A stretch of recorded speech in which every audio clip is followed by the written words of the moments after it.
राधे राधे दोस्तों। तो सुबह की शुरुआत होती है आज डायरेक्ट पूजा करने से। पूजा करने के बाद मैं खा लेता हूँ मेरे ड्राई फ्रूट्स। एक्चुअली आज मैं जा रहा हूँ बरसाना और वृंदावन, राधा रानी कुंज बिहारी जी और राधा वल्लभ जी के दर्शन करने के लिए।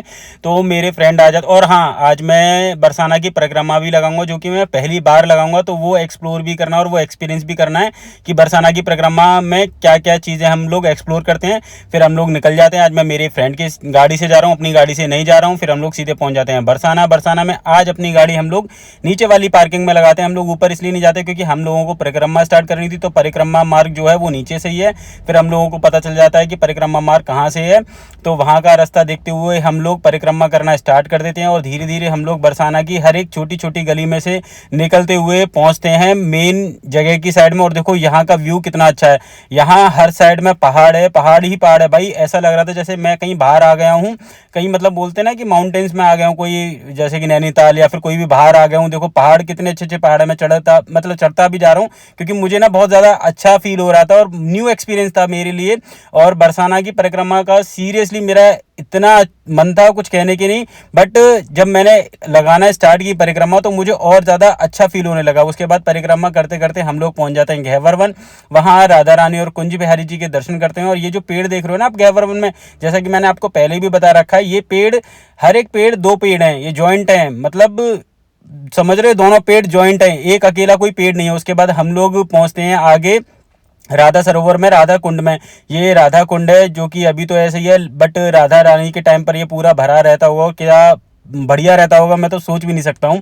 फिर उसके बाद हम लोग पहुँच जाते हैं मान मंदिर। और मान मंदिर पहुँचने के लिए आपको बहुत सारी सीढ़ियाँ चढ़नी पड़ेंगी, जिसे चढ़ते चढ़ते हम लोग दोनों ही बहुत ज़्यादा थक गए थे, मैं और मेरे फ्रेंड।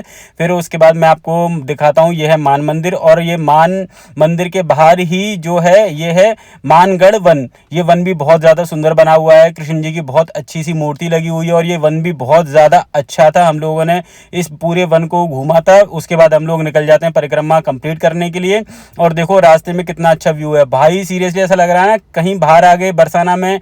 मतलब लग ही नहीं रहा कि ये बरसाना, भाई बरसाना सच में बहुत ज़्यादा सुंदर है। राधा रानी का घर है वहाँ, तो बरसाना सीरियसली बहुत ज़्यादा अच्छा है। फिर हम लोग परिक्रमा करते करते पहुँचते हैं राधा रानी और कुंज बिहारी जी के दर्शन करने के लिए मेन मंदिर में। वहाँ मेरे को ये छोटी सी गुड़िया मिलती है जिसके साथ मैं एक छोटी सी वीडियो बना लेता हूँ। और भाई आज ना बहुत ज़्यादा भयंकर भीड़ थी क्योंकि कल से नवरात्रि स्टार्ट है और अमावस्या भी थी आज, तो भीड़ ना बहुत ज़्यादा थी। बट हमारे दर्शन बहुत ज़्यादा अच्छे हो जाते हैं राधा रानी और कुंज बिहारी जी के, जैसा कि आप लोगों को दिख रहा होगा। फिर हम लोग वहाँ से निकल जाते हैं वृंदावन आने के लिए। और यार थकान तो हो रही थी थोड़ी बहुत क्योंकि बहुत टाइम बाद हम लोग चले थे।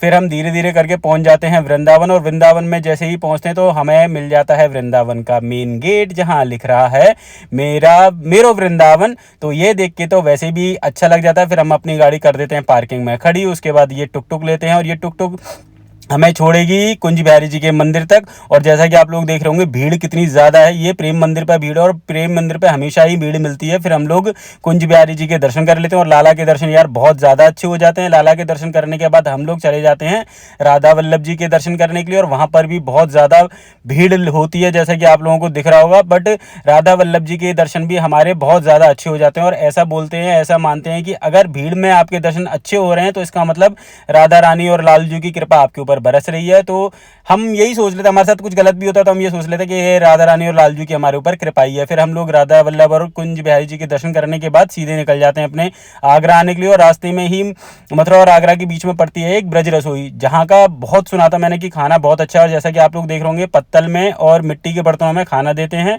फिर हम लोग यहाँ से कुछ ऑर्डर करते हैं तो वो हमारा ऑर्डर आ जाता है। और हम लोग जैसे ही खाना खाना स्टार्ट करते हैं तो सच में यार खाना सही सीरियसली बहुत ज़्यादा टेस्टी था। फिर हम लोग पहुँच जाते हैं आगरा वापस। और अब मिलते हैं नेक्स्ट ब्लॉग में। राधे राधे।